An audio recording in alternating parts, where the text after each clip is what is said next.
There we are. There we are. Beautiful. Oh, watch out, watch out. Welcome to another episode of the Palyan Pod. It is I, the human incarnate of the spirit that I am, given the name of Basco. Yes, hello. And with me here, as always, capital D on the Duncan, Barton Juan Ramirez Hector Hernandez de la Rocha. You forgot the Angel. How could you forget the Angel? I'm sorry. My abuelita used to call me Angel. Perdóname. Me puedes perdonar. Está bien. Officially adopted by my Mexican family, Duncan is officially a blended mix of... He converted, basically. He's no longer Caucasian. He is 100% Hispanic. It was a, I'm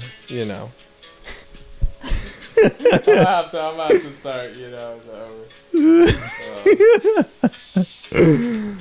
Are we gonna cut all that out? Yeah, I'm gonna have to start out. Oh, okay. Alright, for real. Here we go. I thought that was beautiful. Nah, it was. I just didn't have anything. Doesn't matter, bro. It's live.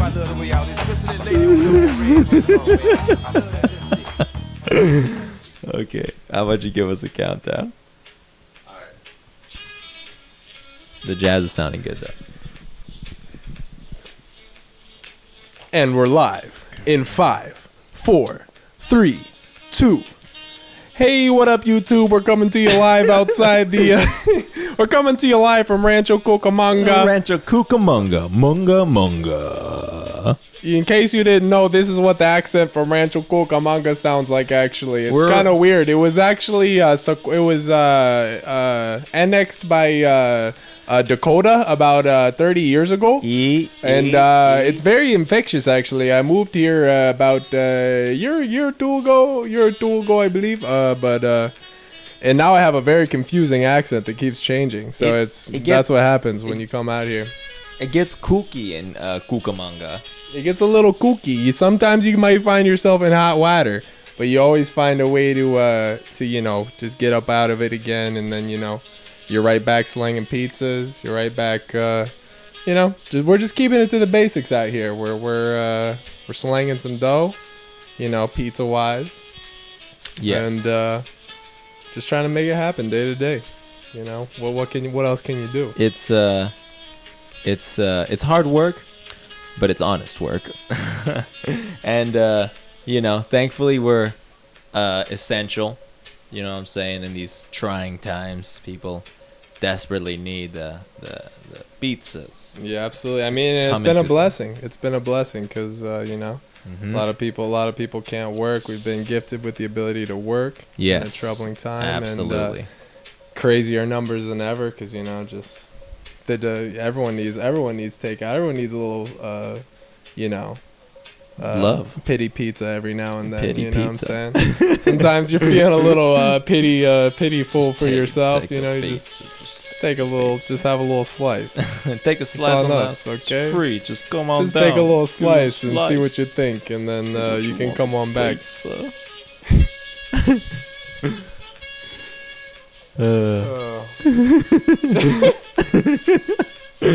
Yes. Has been a blessing for sure, absolutely. What can we say? It's a blessing and a curse because a big part of me doesn't want to work. You know what I'm saying? I wish I was like, quarantined in a way where I had money always available and I could just, be in the house all day and make music and whatnot. You were like, man, I thought I'd be a celebrity by now so I could just make these bullshit videos on YouTube of me singing Imagine. It's like I thought I would be there by now, I thought I could just be singing Imagine with them, being like, we're all in this together, while I'm just like, it's the equalizer. Juanita, it was 6 feet, okay? It was 6 feet. You heard what they said. Go sweep over there, okay? It's just been so hard. Yeah. I'm just in my pool all day thinking of how difficult it is. It's so difficult to have to sit in my pool because, you know, the thing is, just can't get outside my thoughts when I'm in the house. Because my home is like an extension of myself, and I can't get outside myself. I can't get out. I can't go spend money. I have to spend money from home. You know, I have to just spend money on my couch or from my jacuzzi. But for real though, this quarantine has made Jeff Bezos like triple rich. Oh, it's ridiculous. God, if anyone, honestly, I'm gonna say it right now, if anyone started like for real had a reason to start this pandemic, it's Jeff Bezos. I'm putting it out there. Absolutely. It's like how about we make it in a way where nobody leaves, but they still need me. Yeah, exactly. It's like boom. Well, oh yeah, we'll still deliver. It'll say like, you know, delivery times. They're still gonna get it to you in like 2 days. Yeah. Like let's be real, folks. I ordered. I'm ashamed to admit it, but I ordered the most unessential item you could need in a pandemic. My God, no. It's right over there. I really, you know, sometimes this is just the touch you need in a record. You know what I'm saying? You just need a little steel. a little one of these. You need some steel geometry, you know what I'm saying, sometimes. And I personally disagree with the shape of the triangle. I'm not really a triangular fan. You're not a triangular, but it seems to create the best tone, I guess. A fork. Resonance? A fork.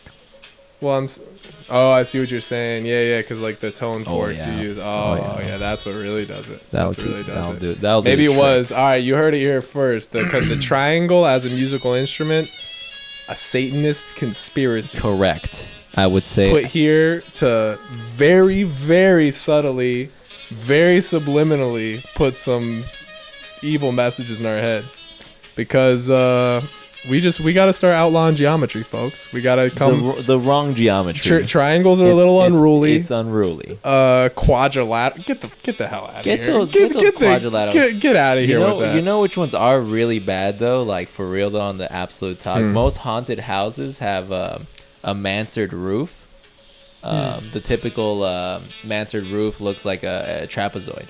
Yeah, you see those that roofs? Just sounds dangerous. Yeah. Like you just like, it's like, don't go over there, there's a trapezoid over there. It's like, it's literally a trap. It's like you know what I'm saying? It sounds like a Pokemon that will spring up out of the ground and, like, and take you down. Trapezoid used use sneak attack. Used the devil's work. That's what he used. Anything done in secrecy is the devil's work. Let's just face it. If you gotta be secret, if you gotta get down to brass tacks, if you gotta be secret about something, there's something wrong. You know what I'm saying? You gotta lean on the truth. You gotta lean on openness. You gotta lean on transparency. That's why we keep it an open book. You know what I'm saying? We got a bit of an open book policy. Yes, absolutely. Nothing withdrawn, nothing held, nothing. We try to make sure as musicians, it's I think a very important prospect to be able to express with as much clarity, authenticity, and intention. You know what I'm saying? We're trying to keep the art true to its form, through a humanistic nature, let's say. Absolutely. Being human is one of the greatest parts is being able to be creative. It's like it's all part of the process, and it's the wackiest one. I would have lost my mind by now. You know what I'm saying? It wasn't for that aspect. Oh yeah, it's like, absolutely, that's the only thing. 100% me too. It's literally like can't feel like what was the normal. Let me ask you, what was the first time music made you lose your perspective, made you shift your perspective, let's say? Probably when I was like, I don't know, that's such like when you put when you fell in love with music, let's try it like that. I was born in love. I was born in love with music. Music. I don't music, know. music. I don't know. I mean, yeah, it's one of those things. I feel like I just always heard it growing up. Different things. I remember having the mix CDs, you know, burning down discs, playing in the car. You know what I'm saying? Having the Walkman, and then upgrading to like the 20 or 30 song, the little like USB stick, like chunky looking little MP3 players. You know what I'm saying? And it was mostly like at that time it was mostly like Hendrix. Also, when you heard classic rock, you started loving music. That's really because I've told you before. That's kind of one of my first real like memories of music was that my dad had a pretty dope record collection, Vinyl collection, and like primarily classic rock because that was what he really grew up with. Beautiful. And for whatever reason, I remember being like when I had first figured out how to use it, because I guess I'd see my dad do it or whatever, right? And what's it called? Being like 7, 8 years old or something, and just being in the basement and like looking through all these crazy looking covers. I'm like, whoa, like what's going on here? For whatever reason, the first two I was drawn to, I don't know if it was just the ones that were on top because he was listening to or whatever, but I went for Dark Side of the Moon and Houses of the Holy. Unbelievable. Yeah, so literally like Pink Floyd and Led Zeppelin, and Led Zeppelin was like the real heavy one. Like I always loved Pink Floyd, but like when it came to like when I had that MP3 player, being in like middle school, I remember just like times where I was just listening to like I had like it was back when you had LimeWire and all that, so I probably had just like a discography. You know what I'm saying? Like I had like 300 songs, like 4 of them were probably viruses. 100% guaranteed you downloaded COVID-19 into my computer. I think that was patient zero. That must have been actually. COVID 4 back in the days. Yeah, it wasn't as upgraded, it wasn't COVID 6.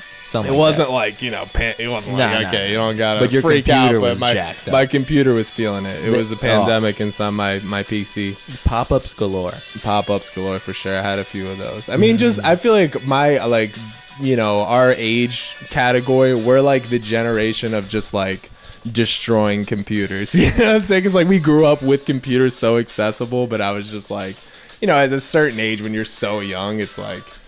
You don't really know, in terms of like, you're not safe. You're like, download like music. What's that email? Yeah. Like, I had so many discographies of so many different like bands that again, I swear I have like a memory of just like downloading one of these folders with this discography.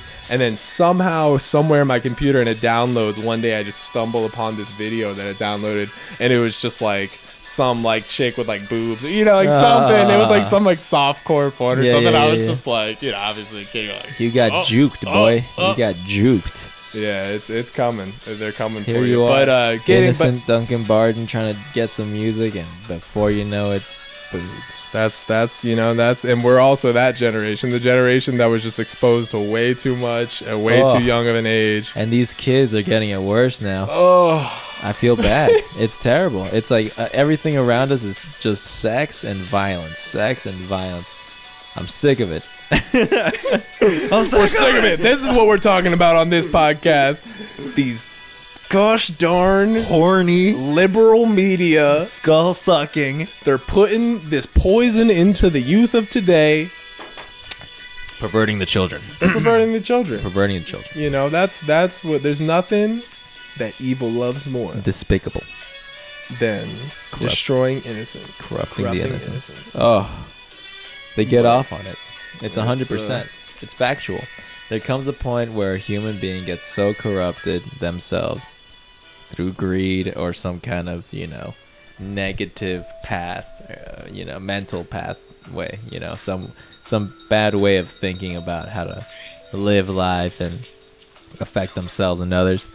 And it gets to the point where instead of being a positive radiation, it's like a black hole, soul-sucking energy type of thing.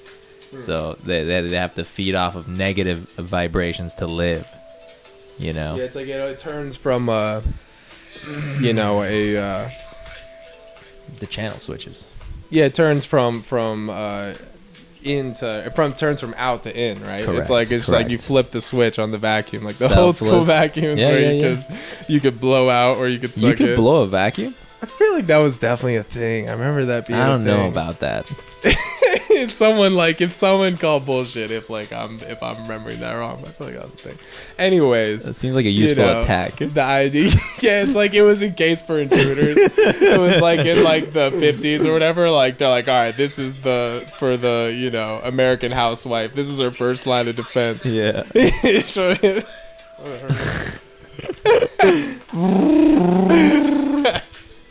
Blowing out the 70s dust. Oh yeah, straight up. Bunch of cigarette ashes and butts. Straight shag rug delight to the face. Just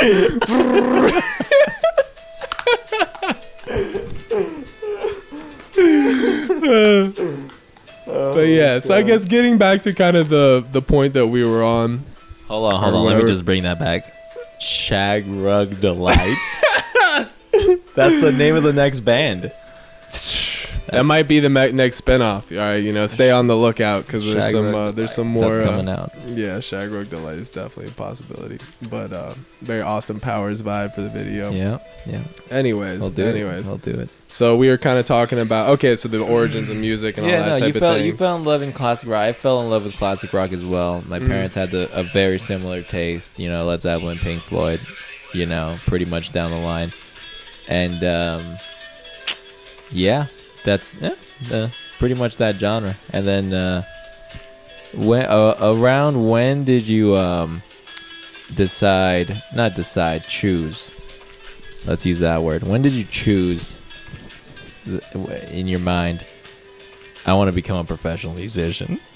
I mean, that's always was the dream, right? You know what I'm saying? But when did it happen? Was there a clear moment when you were just like, I am going to go down this path for the rest of my life? It was a continual process of coming to that point. I mean, because from the time I'm a kid, right, it's that's what I'm thinking about. But then there's that point where, and coming from the that type of environment, like suburbs or whatever, it's very you go to college, that's from a small town. It's you don't want to stay in your town, and that's kind of what's really pushed into you. Stick to the grid. Yeah, and I was able, luckily, through whatever, I was able to get a little scholarship and stuff, and I'm like, okay, well, this is an excuse for me to get out. You know what I'm saying? So, and at the time, it didn't seem like music is a realistic profession. It's I'm always going to do music. Definitely. And I still always had this idea of even if I get another job, I'll end up it was always going back to that goal. You know what I'm saying? I was always going to keep pursuing that. But so I'm I'll do graphic design, because at the time I'd gotten really into drawing. I was telling you, I would just piss off some of my teachers. I had certain teachers that literally just the amount of feud that was going on was just unbelievable. Overdrawing, you know what I'm saying? Overdrawing. Just what kind of child were you, bro? I think I'm so discreet, but I'm this the tall ass kid sitting right in the middle of the room, and just as she's talking, just drawing caricatures of her and everyone else in the class, and just showing it to my friends so low key, just. Snickering in the just back. Imagining what she was watching, because we had that sense when we're in school, where it's you felt like you were low key. You know what I'm saying? When you're a kid, and then you just think about the whole format of it. Looking back, it's she's literally, or the teacher's literally just sitting there looking right at you. You have nowhere to hide. It's set up that way, but it's unless you got so used to. Yeah, unless they were distracted. Yeah, with a computer or whatever they were doing. Yeah, in high school and just school in general, we kind of just got hypnotized into the state of mind where it's just well, this is what's normal. We're just sitting here, for a long time. And man, just remember being so restless sometimes as a kid. Hated just having to be still and just do the whole. It's they're trying to. The goal for that was breaking you in for the work life. Exactly. Yeah, the whole idea of exchanging your time for monetary value in the work sense, and then school was this idea of you're exchanging your time for some. Yeah. And obviously there's positive things to having some structured education, but it's I mean, obviously, but it's the ideal world is everyone would be I don't know, information is passed on away, because especially now in the world we're in, I feel like it's going to change because information is so much more freely available to everyone. It's there's so many forms of alternative education, whether it's just going on YouTube, taking notes, there's so many things you can do to get that information, that unless it's for something specialized, I feel like we're in the time where it's like really just our idea of like the institutional education. I feel like it's going to slip more and more. Oh yes, absolutely. Because like you said, with all the resource available online, you just look it up, and you can look it up from your house. But I'm saying, it's ideal in the sense is like the parents would have to be people that also were educated and then like chose to just pass that down to their to their kids, like homeschooling, like in the traditional sense. But it's like they hit you with the calculus, or what's it called? No, the curriculum. The calculus curriculum. Yeah, if they're going real hard. They're going real hard. They're gonna learn you that good. Yeah, they'll learn you up. They'll learn you up. Learn you up and down the street. Yeah, But we're just in our culture where everything's so expensive. It's like the parents are already in that system of having to trade their time for money. So it's like there's just a complete conflict there where they can't. It's just it's set up so that the schooling can take that place. You don't have to watch a kid all the time. Because like it's I can't speak on it because I'm not a parent yet, but like that can't be easy. You know what I'm saying? Can't be easy. And having that school, at least that structure that's there, it's like, it gives you like a little bit of room. Just to dump the kids off. It's obligatory. Get them shot up with the vaccines. Shoot the kids up. Make them fear going to school. You're like, jeez. Lock it down. Kids are getting shot up in every sense. The arm, my God, oh, jeez. What do we live in? What world are we living? But back to the original question. All right, yeah, we wandered pretty far from the original point, I think, at this point. But you gradually I slipped off there at some point. But the idea was that I wanted to decided to do graphic design. Could seem like a more realistic career or whatever. Yeah. And I was into it at the time, but then go to college for that, and it was almost just kind of like this excuse to get to college and then get a nice laptop because it was almost like this thing I didn't really think of at the time. But you just wanted that laptop, boy. Well, yeah, and just because I chose graphic design, it's like you got to get like this badass laptop, Yeah.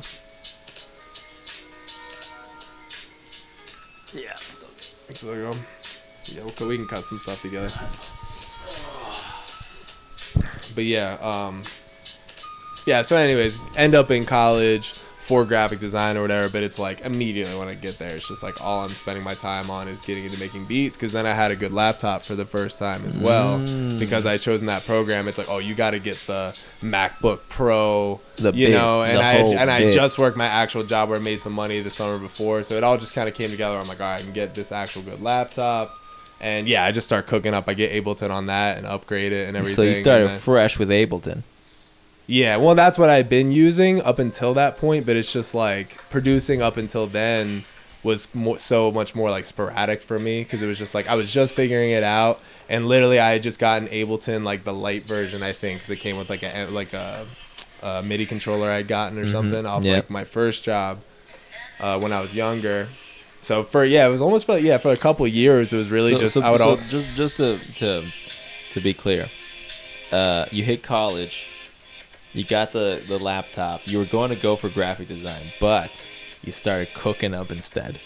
Literally just like I could not you couldn't focus resist. And then it's like okay, and I end up switching my major to some bullshit major with the communications or whatever, and it's like I literally couldn't even get through. I failed the communication 101 class, which is like, bro, it's like the easiest class, but bro, literally like my whole time I was just in this mind state where I was either cooking up on the laptop or I was like with my band, because we had the band going, doing the whole like funk psychedelic, all that stuff. So it's goodness, just every day it's like, we can go to Mike's house, that's where all our equipment is, and it's just practice. Mikey's everyday practice. Macaroni. I mean, it would just turn into like jamming. There would always be like people there, and then I got burnt out on that after a while as well. Like always having just like a bunch of extra people tag along. That was it's like, what's the move? Are you all going to Mike's house? Like, yeah, I'm trying to go like practice for this band that like we had actually started booking some gigs around town and stuff. You know, like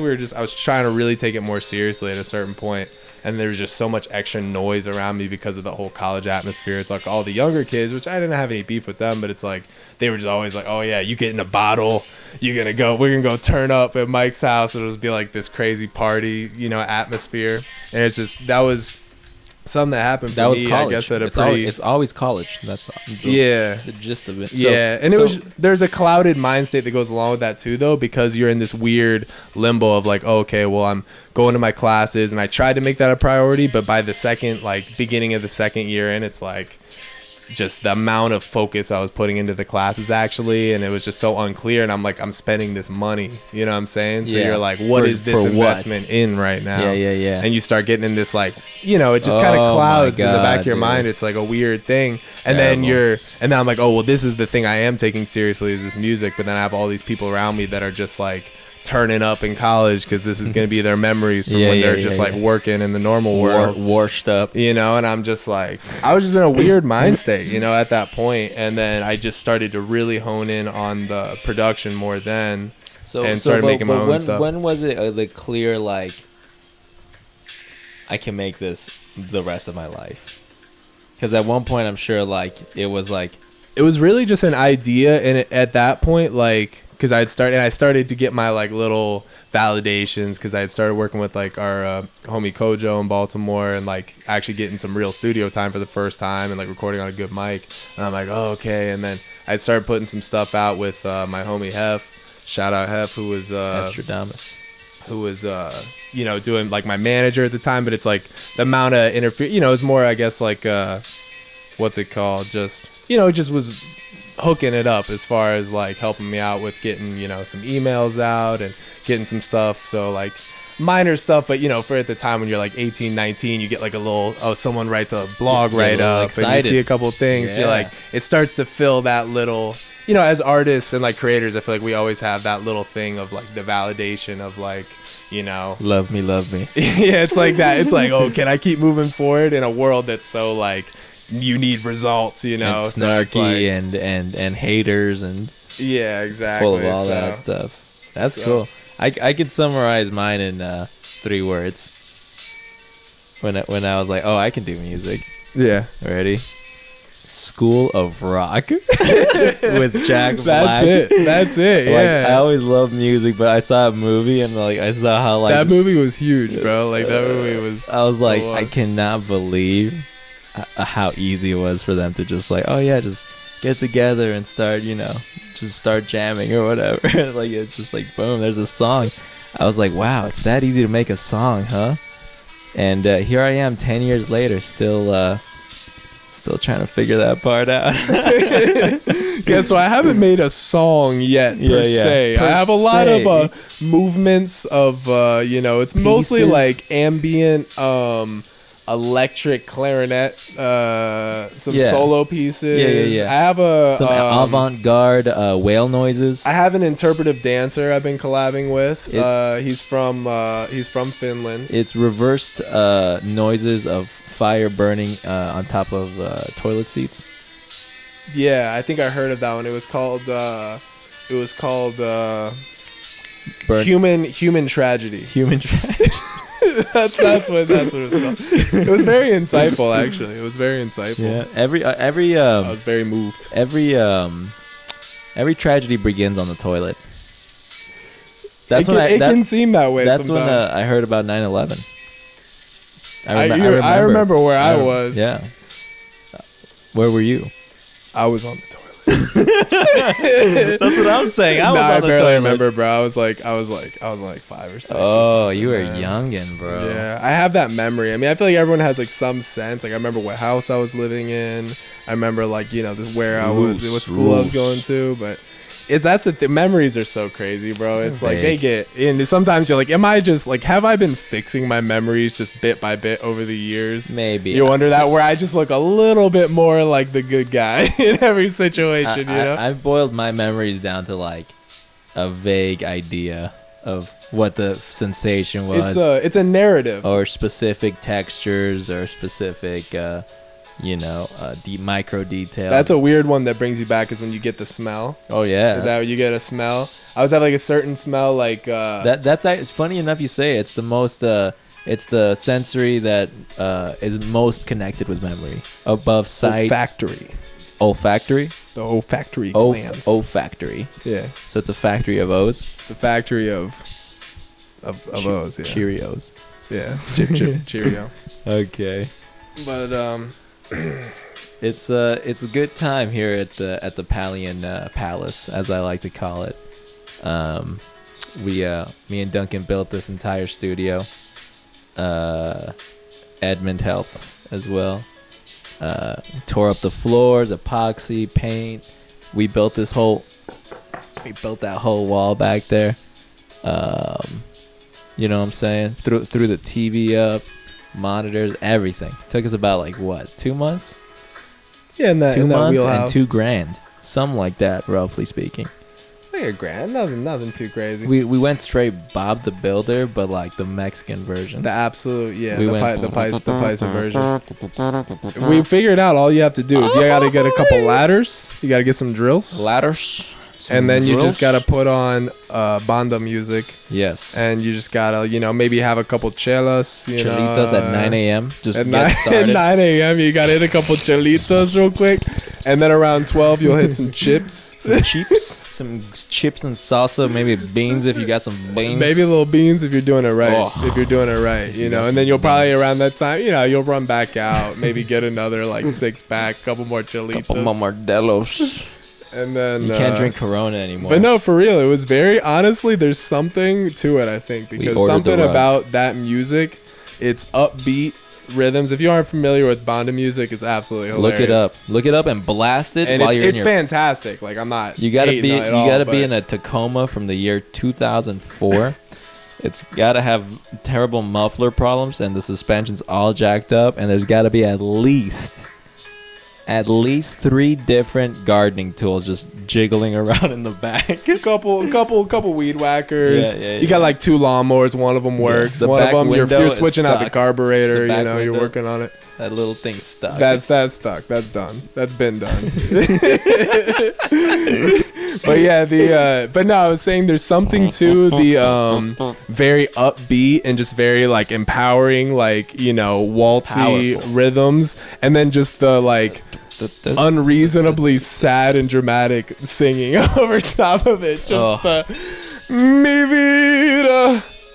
It just, I'm not even gonna go there right now. That'll be for another video. What I'm Yeah. saying, when Juan Barton will come out. Juan but- Barton will show up. Duncan Barton has to leave for his true Hispanic form to come out. for the Hispanic form. Hispanic, ultimate Hispanic form. But regardless, so where were we? Where Where were we? That's true. Where were we? where are we? We are here. Can you believe we're here? I can't believe it. Well, all this just hard in a general work, sense. all this hard work, with music, honing in our craft, developing a sense of where we want to take the career, leveling up progressively over time. And then finally, when we met the master, what's his name? Daddy Chris. No, it was Chris Daddy the Hitman Palyan. Officially, that's the official title. Officially, just to He's be also known as Padroni. El Padroni. El Padroni. Pablo. He's got a couple of names, but that's the official one. Chris, or Daddy Chris the Hitman Palyan, something like that.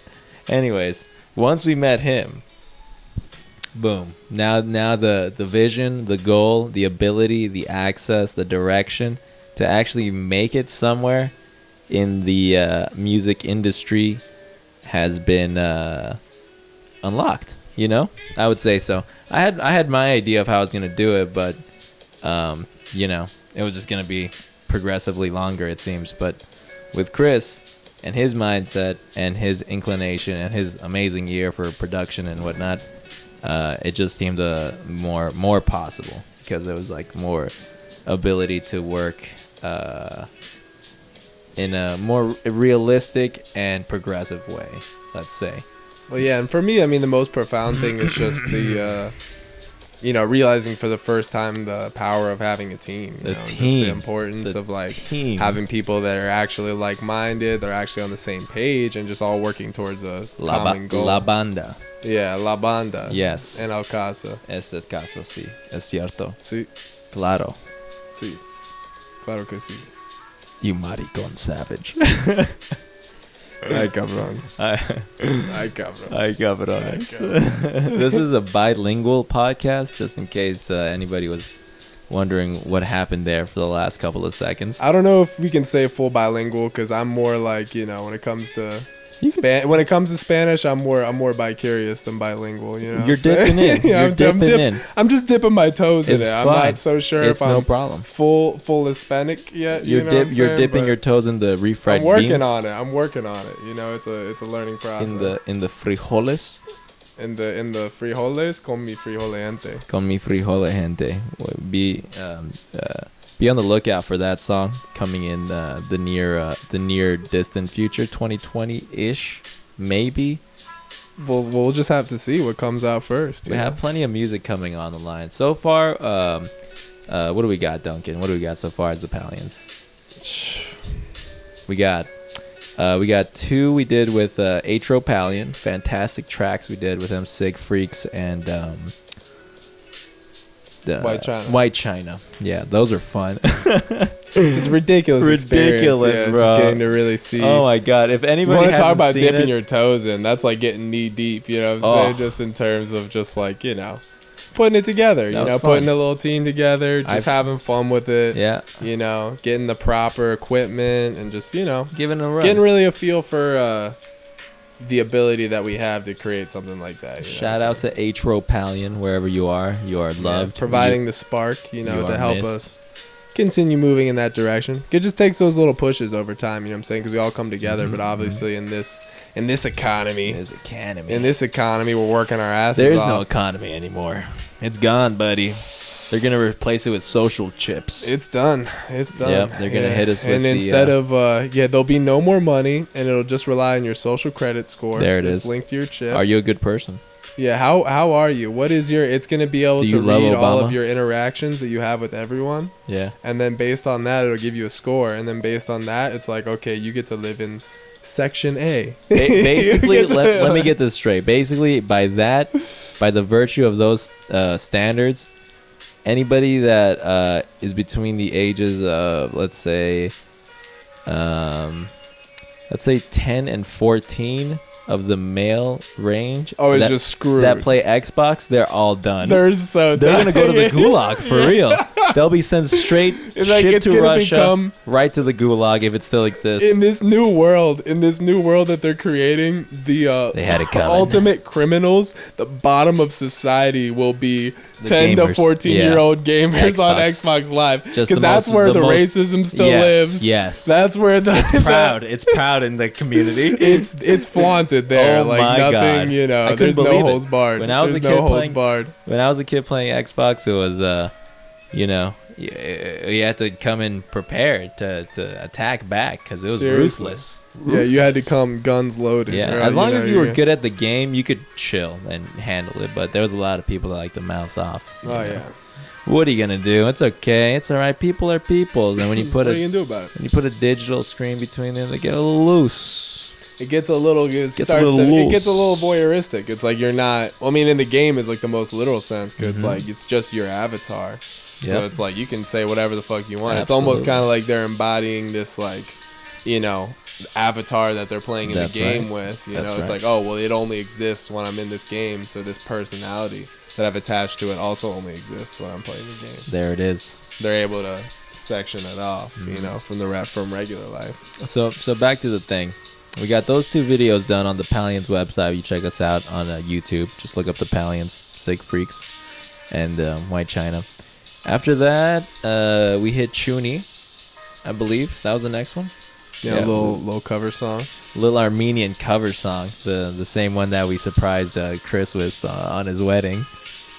All right, we actually, if you check that one out on YouTube, the Chuni Ashkara Heznaman cover. Close enough. By Razmik, is that it? Yeah, Razmik. Razmik, yeah. Shout out to Raz. Old razzle dazzle. Old Razzle. Oh my god. Yep. Shout out to Razzle Dazzle. He's a funny dude, bro. But yeah, Duncan spent what was that, like 2-3 months, 4 months total learning how to sing the whole thing perfectly. Yeah, and it really came down. That was what was crazy about it, is the whole situation of it and putting together this wedding for Chris. But he's like overseeing it as well, because we're in that studio still. Oh, you're saying that this is the first time yeah, he's talking about the first time we ever even had the concept of Duncan covering an Armenian song in Armenian. Just an idea, like his cousin's like, oh yeah, he's like, maybe we could do an Armenian song. Tico. He's like looking at me. It was Tico, right? Yeah, Tico. Yeah, Tico Kurkorsian. If you're hearing this, you bloody bastard. You bloody bastard. And I'll never forget the moment, because I just like the idea off the bat. I'm like, man, that'd be dope. And in my head, I'm like, I don't know if I can pull that off. But like, he's like, oh, sing an Armenian song, be a surprise. I'm like, He's like, I'm like, yeah, it sounds cool. And in the moment, I was just like, yeah, I definitely want to do it. I'm like, well, can you teach me one? And he's like, kind of like, I don't even know if I should, like, you know, if this dude's even going to be up to the task, you know what I'm saying? So he's kind of like, all right, he's like, just tell me this at least, so I don't, like, you know, waste my time, like, typing up all the, because he had to type up all the Armenian text into English letters for me, so I could actually even read it phonetically. Yeah. He really hooked it up, you know, made it possible. So we learned that whole thing in secret before Chris's wedding. So we were on a time limit, and we also had like a sense of not spoiling the surprise. Yeah, and he was like always around, like coming in and out, and we'd just be like, all right, but real quick, we'd have rehearsal days. Like, I would be by the window. I would be by the window, just like peeking out the blinds. Yeah, and we would like turn down the levels. Like, we wouldn't like play it too loud. Yeah. And the crazy thing is, and then we had a switch of drummers last minute. Oh my god! I remember. And we barely got to practice with the bass player too. Luckily, Ike pulled through. Shout out to Ike. Ike Kawaguchi. Yeah, he pulled through, and very professional. You know, I mean, once we gave him the songs, like he just learned them on his own pretty much. Yep. But yeah, and we changed drummers literally last minute. So the only time that formation of the band played the song to practice was during the sound check at the wedding. While, because Chris and Armine and the whole bridal party and stuff, they had like left to like go take pictures and stuff for like a few minutes, and it's like, all right, real quick, let's try it out. And I had just been practicing it on my own with you, so you knew the guitar. Vahe like basically knew the piano part, and he knew it from before anybody. Yeah, well, he was familiar with it, because Vahe he hears something. It's just like he's played weddings before. Yeah. Come on, man. His experience. Our main man, Vahe, what's his last name? Bahoozles. Hagazarian. My bad, Vahe, if I'm saying that wrong right now. It's late. It's like late. You know, it's been a long day. It's it's late. It's super late. I don't want to tell these people what time it is until we're about to wrap up. You know, they gotta understand that. You know, we work hard, we play hard, and we podcast even harder. We come at it in the early hours sometimes. Sometimes you just gotta be able to squeeze it in the wee hours of the morning. Yep, just like Frank Sinatra. It's that type of the wee hours of the morning. Straight up. It's been that type of situation. So we got those. We got Chuni. We wrapped that up. What else did we do after that? Chuni was the last thing. The next two things that are gonna be dropped right now, coming up next is We got a couple cover videos. Yes, a couple cover videos. One Duncan did, and then one that David did. Very different genres and styles, so we'll just let that be a, surprise as far as the tracks are concerned. Yep, you'll enjoy it. That's for sure. You'll definitely have a fun time. Yep. And then shortly after that, we're gonna be working on another original track that we put together a couple of days ago. You know, just so we can have a nice footing as far as what you guys want to hear. Yeah, and this is all just a lead up to the album material that's been in progress for. Yes. You know, how can I forget the album? The bulk of the who knows how many songs at this point, like probably 40-50 different ideas. And can we name drop some of the song titles? I mean, Is that illegal? sure, as far as like, well, I'm just trying to think. So like, how do we approach it? Like, what are the songs that we've been working on the longest? You'd say, like, what are the songs those song titles that come Sugar's to mind? been around for a while. Sugar's been around for a minute. That's one that's definitely for the first album. Probably be one of the singles. Yes. And we got, like, if we go real deep, this one might get pushed back a little farther. We have a couple classics we're talking, but we might need to do those even with like more of a bigger band sections and stuff. Yeah. So, there's some that are in the pipeline for sure, probably for part 2, but we're talking like No Warning. No Warning. Been around for like 3 years almost at this point. Yeah, we've done it live in several places. We got this one with David with She Likes to Party. What's it called? The Things You Do. That one's been cooking for a minute. That one's been cooking for a while. What else did GRP mix? We got the That Ain't Fair. That Ain't Fair. Which is was actually the song that was made the first day I met David. Yeah, that's the first thing we did with David, surprisingly enough. Yeah. It's a good track. Came out very naturally. Yep. As this man. Going Through the Motions has been around for a while. Yeah. But we put it on the side because we're trying to get an animated music video done, and it's kind of hard to get a good animator or find the right one that's willing to do it and for a reasonable price. So, that's there till we get that figured. Getting the vision worked out on that one, and let me see. There's too many. There's too many songs, but we'll have at least 11 ready, all lined up to drop around in the very near future. I can't really put a specific as far as when we're going to drop it. 2020. Oh, yeah, expect it this year. Definitely in this, definitely within this summer. Yeah. We'll have part 1 out. We'll have a couple videos out. I cannot wait. We'll drop a couple singles beforehand. So it's gonna be, it's gonna be a great thing. It's just, definitely an interesting year so far. Yep. Definitely, there's always some setbacks. But we're rolling with the punches. It's shaping up to be a good one either way. Yeah, it's even if we all die, you know what I'm saying? Even if like the coronavirus just like transforms into like some type of like a giant corona monster. Exactly. That looks like Godzilla. Exactly. If that happens and then it just like keeps like multiplying and just like ravages around the earth and just eats people from the legs up, that'd be unfortunate. Yeah. If something like that happened and we all died, I would be okay. I wouldn't care because you know what? We gave it our best. We did. You gave it your best. We gave it our best. You gave it your best sport. It doesn't even matter at that point. We hit him with our best shot. Yeah. Exactly. We hit him with our best shot. We did everything. Do you think in that case though, that I feel like there would always be? I feel like humans are resourceful enough. There would be some like civilization of like kind of like mole people that would just like move underground. You know what I'm saying? They'd have bunkers ready. Yeah. You know what I'm saying? Rockefeller. And then you have to like peek out. There'd be like the corona monsters, wandering around, looking and you just for have feet to like, to eat. yeah. They're just finishing off the leftovers, the feet, and they're like, they're like, oh, the feet are my least favorite part. Oh, there's a whole one. Hello. But we'll be kind of like a Fallout, but instead of like the weird, those claw drifter, monsters. whatever they're called, people out on the thing, it'll just be giant corona monsters. Yep. And they'll be able to. I'm not saying to be afraid. They'll be able to smell fear. I'm not saying to be afraid, but expect it, because it's coming. And how will you approach death? Let me ask you, Duncan, how will you approach your demise? Go. Well, all I know about that one is there's no way that Trump is going to be prepared for the corona monster outbreak. I think he's too that's the problem with our country. He's worried about the economy. It's the president.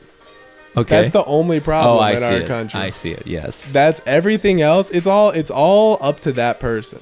That one person. Yeah, they run the whole show. It's just like he's got some pressure. They kind of strap him into that office, right? And it's like They give him it files. actually turns into like an alien, like, you know, like Oh. command station. Ooh. They're pulling all the strings. They're doing like, you know, Uploading they're just like consciousness. constantly on like a stream of like DMT running through their system. And he's everywhere they're at on like once. outside the Matrix in some other crazy like dimension where he's like pulling levers. He's making things You're happen. talking about Trump. I'm Pulling just levers. talking about the role of the president. This is what they But do. currently if Trump you is didn't doing know. that. Well, that's what the president has to do. That's what I'm and the way saying. he's pulling the lever is no good. So he's in DMT realm, not doing a good job. He's not doing a good job No. because it bleeds over. It's all about the personality of that individual and their morality, and Mhm. based on that, you know, determines the state of the world. Yes, or at least America or the world. Yeah, well, Well, I mean, you know, America we kind is of the got world. like a clutch, on most of the world. We're It's everywhere. like Hold on, a pretty. mosquito. There's one of Oh those my mosquito God. hawk things, but he's fine. Let me get him out. Anyways, it's tough. It's tough being alive. It's tough dealing with the world. It's tough, you know, moving and existing and needing to process fuel in order to keep going. It's a funky thing to exist. Being strapped into a meat avatar. A meat sack of an avatar, yeah. Mm. This fleshy, like, what is this? It's like tough, but it's weak at the same time. You know what I'm saying? Yeah. It's strange to, and then not only that, not only are you inside of a physical cartridge, let's say, Yeah. you know, but then all of a sudden you also have a whole universe inside of your skull. You know, you could travel and have memories and imagine, you know, and Yeah, just that. Like, you don't even have to say anything else. You can imagine. It's like, that's not a verb I mean, that jeez. applies to a lot of yeah. Dolphins ain't things. imagining nothing, or maybe they are. I don't know, bro. Maybe that, they that are. One, that's a tough call What there. would a you know? dolphin imagine? They'd imagine All the people living They'd in imagine harmony. humping people at SeaWorld. It's like all dolphins are just. I feel like I've been given that perception for some reason based on like, because once people figured out like that dolphins were capable of rape, right, and like Oh, raping yeah, people, yeah, because they say they're smart enough to like give consent or whatever, you know, Something like that. something like that. I mean, Something who loose. knows? But you know, I feel like people just ran with that one, and I've heard so much stuff about that in terms of like comedy and different things. I just have this perception in my mind that you're like, when you said like, what would dolphins imagine? I'm like, they imagine like raping. yeah. Yeah. Like, I'm just like, they're just like every dolphin is just like They're just it's like a rapists. sex offender, just It's like an ocean. strolling around. It's an ocean full of Harvey Weinsteins. You Just think? on the prowl. you Like think- dolphins are just the biggest creeps. Yeah, Like, yeah. I don't trust them. Their eyes are too beady. Yeah, it's It's not good. It's not no, good. No. Don't touch the dolphins. You think they're cute? You think they're performing for you? You know what I'm saying? When because you know, if you ever gone on a boat and like dolphins follow, They'll you know, follow. it's beautiful Yeah, or whatever. yeah, yeah, It's yeah. beautiful, whatever. The dolphins, but they're just trying to rape you. they're trying to mooch off whatever food maybe will drop, Yep. and they're waiting for one of you to go come overboard so they can rape you. 1,000%. So they can rape you. Yeah, they're aware. They'll save you from the shark first, and then that'll make you fall in love with them, right? Because they want That's you to. the trick. They Yeah, want that's you. the trick. That's how they earn your trust. Yes. They're That's how- like, that's I how will they earn your take care trust. of you in this ocean domain that I control. But you're you. mine. I'll take you back to my place. Okay, my underwater, Going back to my dolphin my pad, dolphin cove. my dolphin cove. Right. Yeah. I'll wash you up. You know, on shore. Let you chill out by the rocks. You know what I'm saying? I'll share some of my regurgitated fish from earlier. Yeah, you know, yeah. Let you live a little bit. And that's it. You don't got nowhere to go, honey. You're done. You're done. That cove is your home now. Yeah. You're gonna survive off of fresh sushi, Seaweed. the freshest. Yeah. And That sounds you know, like the life, though, for real. Beachside, living with a dolphin that, you know, at least. That's the life of having a dolphin sugar daddy, folks. There it is. When you have a dolphin sugar daddy, you live in a cove, you eat some seaweed. Yep. You know, there's certain things you might not like that you have to do. You know, but Yep. It's a life. You want beachfront real estate. It's is expensive these days, folks. And I'm talking about right on the beach. You're talking right, literally just, you're never not wet and sandy.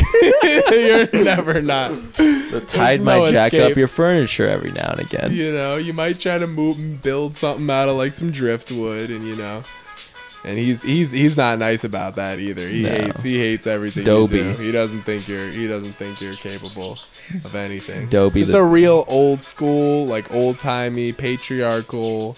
He's you know, part of the liberal media. Yep, he watches. He's not a good guy. He watches the MSNBC. He's kind of like what was that one guy? Bill O'Reilly. He's Bill O'Reilly if he had flippers. Yeah, that's what a dolphin is. Yes, Bill O'Reilly with flippers. Exactly. Yeah. Yeah. An animal, absolute monster. What's it called? Have you ever encountered what was the? This isn't a music question, even though I want to keep it to more music. What was the worst person you've ever met in your life? Huh. Like the absolute trashiest of any human being you've ever encountered. Something that was just like, oh my god, I can't believe you exist in I can experience this kind of negativity. I don't even know. I can't even go. I don't know. Do you have one? It's tough to think about, honestly. Yeah, but it's tough to think about. Someone on the positive vibration. Yeah, when you're in the positive vibration, I don't know. I can't remember any super negative people. The closest I would say is when I would see a homeless guy yelling out the window. That's like the craziest I've encountered, where it's like, whoa, man, like relax, like. Yeah, when you have. Oh, here you go. Here, I got one for you. This is so I'm sophomore year of college. I'm living in an apartment like right off the campus, right? Mm-hmm. And then there was this guy, and he actually. All right, so I see this guy, right, who's I didn't know he's homeless or whatever, but it was just this older dude, and he started walking into like the parking lot of like the apartments for like the college apartments or whatever. Yeah. And he's got like, I think he was wearing a rider's jacket, and he had a motorcycle helmet, and he just looked like grizzled, like just a crazy looking dude. And he had like an eye that was missing, I think. Oh, and he had a glass eye. Oh my god. And that's already like and just like scars on his face. The dude looked a little rough. But I don't know. And it's one of those things where like, so he's walking down the sidewalk this way, right? And I'm walking up the sidewalk, and I'm just coming home from, I've been playing music. I might be like, you know, maybe been drinking, whatever. I don't even know what state of mind I'm in, but it's probably 2-3 in the morning. Yeah. I'm walking. I'm just like, man, I just want to go to bed. You're pretty sloshed up. I see this guy coming from the other way, and I'm just hoping I can like make it to the turn before like I can just like avoid interacting with this dude. But it's just like, I know where to go. I'm already this deep, and he's just coming, and immediately, just like as soon as he even gets within earshot, it's just like, hey, like, can you help me out? And of course, I'm like the nice guy. I'm just like, how can I help you, man? Like, what's going on? He hits me with the most specific story. He's like, so I work at the plant down there, because a lot, I think like, maybe a food processing plant or whatever. There's a lot of chicken plants and stuff. So, something where the Terminator would have a showdown on that area. But so he's like, yeah, I work at the plant. He's like, I ride my bike back to whichever town. Like, it's like 20 minutes away. And he's like, I work, these late night shifts. He's like, my headlight went out on my motorcycle. Mm-hmm. And he's like, and I don't have any money on me. He had this story where he was like, it's kind of sketchy place, and I got robbed one time, like, so I don't carry my cash. And he's like, and I don't have any cards or anything, like, just whatever, just nothing. This dude, and he's just like, and I gotta get home. I went in the Walmart, and I like he's like, I could only get like, he's like, I had like $5, and it was like $17.38 or like some. I think he hits you with something specific. I swear, and I almost feel like he even like pulled out a receipt or something, like to show me he had been in Walmart. He had this conversation. He's Whole like, this bit. is what I need specifically. Literally at this time, this is where I'm at. I make barely any off my paychecks. I'm just living off of like, I keep canned foods, rice. Occasionally on paychecks, I would hit some chicken or whatever. Ramen. Rice maker, tortilla, stir fry some vegetables or whatever. That's, that's what you do. And because I'm spending all my paychecks either on studio time or on ganja at the time, what I'm saying? Not necessarily the most effective, fiscally responsible. Yeah. And fiscally. Yeah, so I have like 12, and I know well when he asked me, he's like, do you have that $16? I'm like, I literally have like $12 in my bank account at that current moment. Oh. And I literally tell him, man, like, I'm telling you, I have less than $20 right now to my name. You know what I'm saying? I don't have any money. I'm like, nowhere to go. There's a bank. This is how naive I was at the time. He gave me this whole sob story, man. And he was going into this whole thing about how he lost his eye. He starts, and the whole story just lines up so nicely, And then he's just like, and there's a bank, right? My bank is right across the street. I somehow end up going with this guy to my bank, and I withdrew $10. $10 because I was like, man, this guy's in such a bad way. I'm gonna get paid like in a couple days or whatever. I don't need to buy anything. Yeah. I'm just like, here's $10 boom to get you closer, because he said he was only a couple bucks away. I'm like, bro, someone will be able to work with you at Walmart or whatever. That's the best I can do. Absolutely. And he tells me he's like, I will. He's like, I'm gonna pay you back. He's like, meet me back at this spot tomorrow outside your apartment. Like next, there's like a little laundromat or some shit. Yeah. He's like, meet me at this spot at 7 a.m. Because he's like, that's when I show up for, to back to the plant or whatever, when I can meet you. And he's like, and I'll pay you back. Wow. And then as I'm parting ways with him, I'm like, bro, I appreciate it, like, and I was like, I'll come the next morning because I want to see if he's really like about his word or whatever. And there's cops are like I see a cop lights, and they're like kind of like hassling him, and I just kind of like split off from him. I'm like, oh, I'm not gonna do this shit. I'm not really. Yeah. And then my this is how like fuck the man like thought process I'm in at the time. Like I'm like, oh, these fucking cops these like pigs. Hassling this poor guy. They're probably, because I'm like, oh, that probably looks bad because I had handed him money, and they might have seen me hand him money, and they think, oh, this guy's selling me like drugs or something. I'm like, oh, that's probably what they assume. This guy looks so rough, they're probably gonna profile him and think he's doing something and hassle him. That's where my mind went. Come to find out, so then I go back to the next day, right? He doesn't show up. I'm like, well, I don't know what happened, whatever. I wasn't really expecting him to show up. Come to find out, I end up talking to one of my friends, like with like a couple days after that, and she's like, oh, that same guy, just like I told her about it, and she's like, that guy just got busted. And I'm like, busted? Like, what do you mean? And she's like, that same guy, like a week or two earlier, had come into her coffee shop she worked in, given her the exact same sob story. Yeah. The whole details, everything about it, and then had convinced her to the point where she like took money out of her tip jar. You know what I'm saying? For the day, gave him like $5-10 or whatever. And then they basically caught this guy, and he had done it to like a few different people, and then had like been what's it called, like he had been like trying to like steal from cars at night that around the parking lot. And I'm just like, just remember just that thought of like just to believe that someone can be that pathological. You know what I'm saying? That was like one of the first people I dealt with that was just pathological as a liar, like on that level, where I'm just like, craziness. It's crazy where the human brain can like go, just in terms of when you cross that threshold from where that shame goes away of like, oh, I don't want to steal from people, I want to earn something for myself, general sense of just like, the moral framework, I suppose you could say. There it is. I'm still trying to think, and honestly, some people that comes to mind is just, they dip to kind of like, all right, not the best, but they're not that bad either, Yeah. So I guess I'm pretty fortunate, pretty blessed. I've also have never gotten a cavity, and I also have never broken a bone. Well, look at you. Yeah, I'm pretty. Yeah, I'm almost on the same page. I only had like 2 cavities when I was like a little kid. From probably whatever, when you're like young, you're like 7 or something at Halloween or some shit, Maybe the dentist just wanted to make some cash off of you. You don't know. Not impossible. Are you a dentist? No, not impossible. I don't know, bro. I was just looking at those magazines. I remember being young enough that like there was a point in time where going to the dentist office was actually kind of cool. Like, you know what I'm saying? It was like, oh yeah, because you would just go somewhere and there'd be like little toys and shit. There'd be like magazines. And I would look at like an old magazine with like cars and stuff. And they always had like a car magazine. And I would look at it, I was like, oh, if I was gonna get a expensive car, I would get this. It was the Porsche 959. That one, the blacked out one. Yeah. It's like the...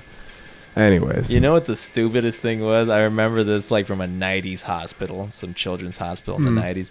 They would have like this weird board with a bunch of like metal loop. The same thing. Yeah. That's the same thing from the dentist office. And then you just kind of like maneuver it around. From my dentist office, the same one I'm talking about with the magazines had that exact thing. Oh, I loved it. That exact thing. Like, that was just like the go-to. I guess in the 90s, they were just like, this is the one for doctor's offices. Because it was genius because it was so distracting. I remember as a kid, like for the whole waiting time, you would just be, if there was some other little kid there or whatever, you'd just be like pulling those balls around, putting this thing around. Yeah. And then at a certain point, part of the entry into adulthood is when going to the dentist office just sucks. You're like, man, like they're gonna hit you with some bad. It's the worst, bro. Like it's actually hasn't been bad now though. Like it's been much better experience since I moved out here. When I figured out I could get dental, I've had like two. You got that Obamacare? Something like that. You got that Obama, yo mama, something like that. That covered California or whatever. Cover it up. Yeah, we're covered. Right, I didn't know I was covered, and then I started getting some dentist appointments. Lady's real cool. The office is like real low key. I've never really had to wait, you know what I'm saying? But yeah, growing up, I ran some bags. Like, so this is the worst one, right? I had remember there was one where, you know, like the hygienist is like the one who's actually doing the cleaning and stuff, and then she like lays me back, and then she's like, oh, I have to go help this other person. I think they were like short staffed that day or something. Yeah. But I think maybe it was the hygienist wasn't there and the main dentist. She's like, oh, I have to help this person, and they literally made me wait in the next room, like in the chair with the light and everything, the whole time while they were drilling someone's cavity in the next room. And it was just the smell of like the fluoride in the air, and then literally just hearing like in my ear that like just like literally man. I was like, oh, and I got so like nauseous. I remember it just felt terrible. Puke. I was like, oh, I feel like ever since then, that smell of like fluoride when you walk in the dentist's office is just like immediate like, you know, like this is all just kind of shutting down, you know what I'm saying? Like, jeez, that's tough. You know, but the new dentist office hasn't been like that. They've done a good job. That's the waiting, you know. Yeah. Low key by the old spot, Cypress Park, you know. Cypress Park, so with the vatos out there, with the Latinos. I mean, it's pretty low key now. I feel like that's the thing, like that whole area, because like Highland Park, it's getting more hipster fight. All that, yeah. It's got that more thing, that thing going on. You're seeing a lot of curly Mount mustaches. Washington. It was pretty like, it was on the bougier side, the bougier side of like LA for a first apartment. I mean, it was a great look. You know, got a spot on a hill. We could see downtown, the freeway. Yeah, that was like the funniest thing about it was just being able to see like traffic. You just look out the window. It's like, oh, the 5's messed up. I'm not even going nowhere right now. Oh, 110. Oh, just destroyed right now. Like not going nowhere. But yeah, it's funny. You came out all the way to LA to pursue your music career. Yeah, so I guess getting back to what you were originally talking about, like in terms of when you figured out you could do something with it. It was never like a certainty, but it was just this mentality switch of like, this is something like if I always treat this as a hobby, it's always going to be a hobby. Right. You know, like I need to take some jump, and I'm just spending money right now in college on something that I don't see a future in right now. So I'm like, what if I should probably just cut my losses right now. And through like I was incredibly blessed, the timing worked out where my pop-up, you know, shout out to my pop-up, he passed away recently, but shout out to pop-up, you know, a great man, and he basically has a piece of land that through whatever, not going into the details, but was able to get some money for the land from the state basically to be able to protect it, like so that it's like has to stay a farmland, right. And it's which covered. Is what we want anyways. It was just a good situation that worked out where he got a little bit of money, and it basically ended up being just enough that at the time to be able to pay off my whatever, you know, loan debt I had accrued. So I had that, and then literally, and I got a PT Cruiser, and then and then had just enough barely to make the down payment to be able to get our first apartment when we got out here. And then I was just like, okay, now no more debt, but I'm starting from scratch. I live in LA, and I'm like, and I don't know anyone, and like I don't have to go to school anymore, and like my focus is music now. Yeah. Like, you know what I'm saying? Like, Wow. like that shift, it was That's definitely funny, it was a mind like meld, you know, 'cause it's one of those things, because as you have that shift where I'm like, okay, well, I'm not doing anything here. I need to create an opportunity where I can just pursue music full time and see where that leads me right now, what that leads me into, that being my main focus. And I mean, luckily it worked out in, you know, a bunch of whatever ways, you know, just having a willingness to work and attracting some good people, you know what I'm saying? Like, it goes a long way. So Goes a long way. Yeah. It seems like that's an actual occurrence among human beings when it comes to the projection of positive and negative energy. When you do have positive energy, generally speaking, other positive energies get together. You know, it's my occurrence right now. Yeah, in a general sense, I've been very Yeah. blessed to have, like, I mean, yeah, just through whatever wavelength I've been on, I guess it's like, There's no a-holes in your circle. no, it's just, yeah, I've never really, like, it's funny because when you ask that question, like, what's the worst it's like, for me to think of, like, negative people that I actually have negative feelings towards, it's like, it's so difficult, because it's like anyone I feel like that I've had, I don't know, like, I feel like it all just kind of, like, brushes to the side. It's like the only people that I've actually focused on that have been consistent people in my life are people that, you know, I was on some similar mindset with, that I have a love or respect for or whatever, you know. And it's like, I don't know, I guess there's just no room in my life for anyone that's not like building me up. But from 1 to 10, how much would you rate yourself? How much would you like yourself? 1 to 10. 10, you're like, oh, I love myself. Yeah, I'm like, I'm top. Like, how are you supposed to answer that question? I just want to see where you're at. just get a gauge. Would you enjoy yourself? Yeah, and it's like no answer is good. It's like, oh, at 10, it's like, oh, you fucking narcissist. Well, I mean, I don't know. It's like, it's like 1, it's like, oh, are you okay? It's like 5, it's like, I mean, come on, like, Where you at? Where you at? I think I'm doing all right. I'm just gonna leave it at that. Strong 7. That's how you interpret it. That does seem like, based on my response, that does sound like a pretty accurate like measurement. You're like, inflection, like, analyze, like, that's a 7. I'm doing all right. You know, it's like good. he sounds like a 7. Duncan's he sounds good. like a 7 the way Duncan. he said that. No, I don't think I'm a 7. You think don't? I'm a 7. You shooting yourself lower than that? No, I'm shooting myself higher, bro. What do you mean? Oh. What do you mean? Yeah. So you're good, bro. That's all it takes in life. You got to be happy with yourself, and you got to project that onto others. It's good stuff. You got to clean up the house that is the temple of your being, for sure. Yeah, I mean, everyone's got issues, you know what I'm saying? But Yeah, like, everybody's got tissues too. everyone's got issues. Everyone's got tissues. You know. But haven't needed any tissues in a while. So my issues must be in check. Yeah, same here. I haven't tissued up in a while. It's been a while. Last tissue was Well,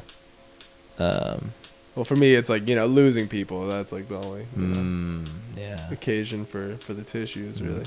My last is definitely involving female counterparts. That was the most, you know what I'm saying? 'Cause Yeah. that's the thing. It's not the same. Like, it's so funny how, like, the death of a relationship, it's like the grief, it feels so much more. When it's like something that you're so set on, the grief feels more extended than even losing someone, which sounds bad, but it's like, you know, it's weird in that sense. It's so much easier to obsess on. Yeah. Because Than, one's like, even the loss of like, someone. you know what it is? It's one you feel like you can control more. It's like, oh, I could have done this. Well, and then I feel, and it that. prolongs because there's still a sense. It's not like loss where it's so They're final, done, bud, where yeah. it's like, well, yeah, there's all I can do is accept it in the long run, That's or if it. I'm not going to torture Yeah. myself. But like with the relationship aspect, Somebody's it's like, still oh, alive. it's like there's still some sense of, oh, maybe there's an opportunity here, and so often like the two people aren't necessarily, you know, on the same page as far as where they stand, and someone's thinking, oh, you know, I still got a shot, and whatever, you know. Oh, And I yeah. definitely experienced the, you know, the awkward not bang. awkward, but just the, you know, the on and off thing, and like the whole, just in a situation that wasn't meant to, you know, flourish, be able to work given the circumstances we put it under. You know, it was a great thing. And you know, at a certain point, you just, I'm very blessed to have had that heartbreak in my life. Yes. As funny as it is to say it now, like, you know, you need to be being able to be far enough removed from it. To anyone who's heartbroken, it's like, just, I thought I was special too. Like, I thought, oh, this is never gonna, you know, I'll never be complete without this, you know, thing in my life. And then I realized, and then it was like confronting me, looking me in the face that this thing isn't gonna be around anymore. Like, what are you gonna do about that? And then I'm like, I can't go on. Like, that's like the initial. But I love her. But I love her. I can't go on. I'll just die here. I'll never move again. But you know, a little time goes by, you get a little perspective, and you're like, oh, life is pretty cool. Yeah, you know, there's good people. Yeah. It's good stuff. There's good people, and then you have to learn how to be complete with just yourself for the first time in your life. It's like, oh, you've had this person that you would form some dependence on, 'cause especially when you grow up in a relationship. Like, that whole high school sweetheart thing, it's a crazy thing. It's like, you grow up with it. You're together from the time you're kids, and then you're going into adulthood. And when people stay together completely, like, not to say that it can't work. Like it actually worked for my brother, which I'm super happy for them. I mean, they're just super compatible. But, like, it's a pretty rare thing. And that it actually, like, pans out in the long run, just due to whatever circumstances, you know. In my case, we're just on very different trajectories, and it's not healthy to try. It's almost like hanging on to your childhood in a certain way. It's like what your familiarity is. It's your nostalgia. It's what your comfort is. There. And I had, from the time I was young, you know, created this the same mindset of, oh, I'm going to be with this person forever, you know. And then you get that. And it's a beautiful thing in that sense. But yeah, having to go through losing that, and then being able to figure out, oh, well, you know, you got that, getting to the point where you can be far enough removed where I'm like, oh, that was a blessing, you know. Like, that shows what it was. And it's like, you know, the way I see it is, you know, in life we're all like raw pieces of meat, right?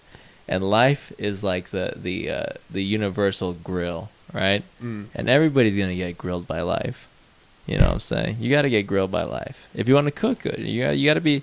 We're trying to get cooked here. Unless you're can you climb on top of the other meat, and then you don't get grilled. But then what is your result? You're gonna be a raw piece of meat until you go bad. Is that what you want for your life? No, you want to come out a good, delicious dish. You know, you gotta get cooked. You gotta get cooked. You gotta get cooked if you want to get the delicious result. Exactly. And so getting cooked, it doesn't feel good sometimes. It doesn't feel good, but man, you get one side, you know, you get the other, and then boom, well, before you know, you're like caramelized perfectly, and all of a sudden some garlic gets thrown on top. Oh man, here's the problem, Chief. Just by the way, that is the metaphor for life. There's no more accurate metaphor than you're just a raw meat, and you're just gonna get cooked by life, and you need to get cooked. It's not gonna feel good getting cooked by life. But you want to come out. Life cooked. Is just a big old grill, and you're just a burger. You're just a meat. You're patty. Some raw patty. Yeah. Sometimes it could be vegetarian, but you know what I'm saying. Anyways, the point is, if you're afraid of getting grilled, you're going to be raw forever. You know what I'm saying? And then some people get overcooked. There you go. Like real bad. Yeah, you know what I'm saying? Like they get burnt on one side.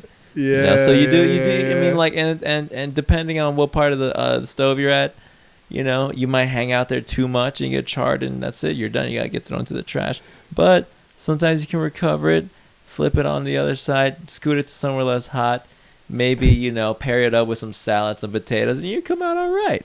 You know, I just have to say I was hating on your grill analogy in the beginning, but now I'm really feeling it. You just elaborated it in a way where I'm like, you got a point. You got a point there, Chief. I've thought about this too long. Yeah, I can see it. The food metaphor here is the food metaphor. Well, this is what happens, folks, when you're working at a restaurant. Yes. For, you know, however long it's been. Oh yeah. Yeah, so we're looking at the restaurant a little over a year. As somebody that's essential worker, both of us, we're very essential here. Working like this, definitely getting grilled in the kitchen. It's almost like I got literally grilled. a you little bit. got baconed up. That's disgusting.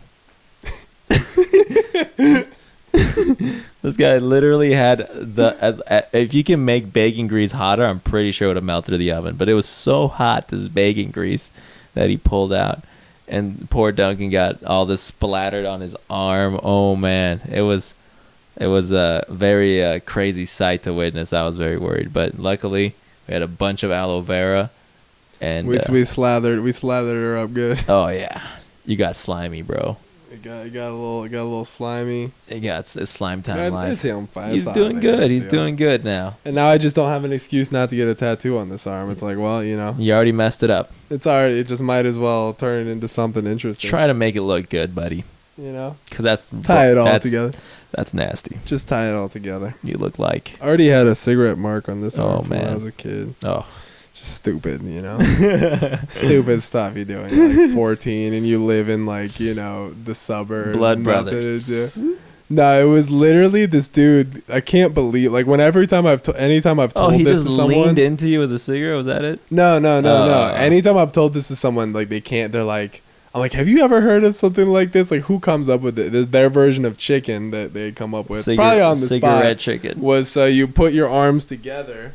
You put your arms together, you and the other person, like that. Yeah. And then he would drop a lit cigarette like in the middle, and then he would be like, "Oh, who's gonna pull away first is like chicken or whatever." So stupid. Literally the stupidest thing of all time. And then what immediately happens? Me and my friend are both the type of person that we're like not gonna like back out of something, and we're both like very like pretty high pain tolerance, because I always had a good tolerance for like like sharp pains. If you get pinched or whatever. You're into some BDSM. It's okay. You can admit it here on the podcast. I mean, not into it, but can we update Duncan's Wikipedia real quick? Can we just make sure we include all this stuff?